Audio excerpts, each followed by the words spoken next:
Hello mga ka-90s. Alam nyo ba yung dahilan kung bakit hindi na ako nakapag-vlog? Ito, ipapakita ko sa inyo. Ito yung trabaho ko araw-araw mga ka-90s. Araw-araw nangangambol ako. Ay, kapapangan na tayo nangangambol. Namumungkal pala.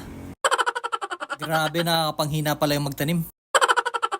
At syempre dahil ginabi na, ito na yung tinanim ko mga ka-90s. Wow! Gising ko ng umaga, ito na yung itsura. Grabe, napakaganda. Talaga nakaka-relax. Nawawala pa yung pagod ko kapag nakikita ko sila mga ka-90s. After 3 weeks, ito na yung itsura nila.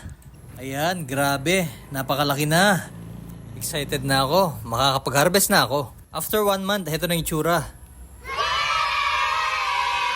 Oh, napakabilis ng panahon, no? Alam nyo na kung bakit hindi na ako nakapag-vlog. Matagal na ako hindi nakapag-vlog dahil dito. Grabe, nakakawala ng pagod. Lahat may bunga na. May kamatis, okra, talong, at sili. Wow! Yan, grabe. Napakaganda ng mga kamatis ko. At napakaraming bunga ng talong. Huwag na tayong patumpik-tumpik pa. Mag-harvest na tayo. Ang gaganda ng mga okra ko mga 90s. Wow! Sabi nga nila, pag may tiyaga, may nilagang okra. Grabe, pinagpawisan na ako dun ah. Pero nakaka-enjoy. Kukuha naman tayo ng mga sili mga 90s. Wow! Yan, hinarvest ko na yung mga sili kahit kulay green pa. Sili for you. Parang ayoko nang tumigil mag-harvest mga 90s. Talaga nakaka-enjoy. At syempre hindi mawawala ang talong.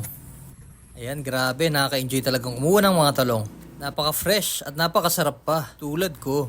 Wow! Ayan mga 90s, grabe, napakarami ko nang nakuha. 4 na. Ito nga pala yung mga nakuha ko mga 90s. Ayan. At syempre dahil nag-enjoy akong kumuha, dadamihan ko pa ang pagkuha ko ng talong. Ayan mga ka-90s, kumuha na ako ng mas malaking lalagyan. Napakaraming talong. Tignan nyo yung mga talong ko mga ka-90s. Talagang napaka-fresh. Tignan nyo nakuha ko, napakarami. Uy, napakabilis kong kumuha mga ka-90s. Ipapakita ko sa inyo kung gaano ka-fresh ang mga talong ko. Ipapakita ko sa inyo at titikman natin.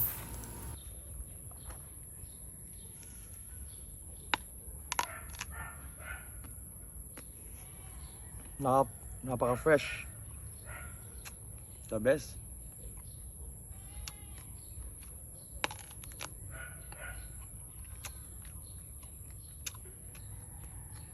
Ikat mo na.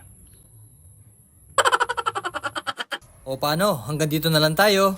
Bye guys!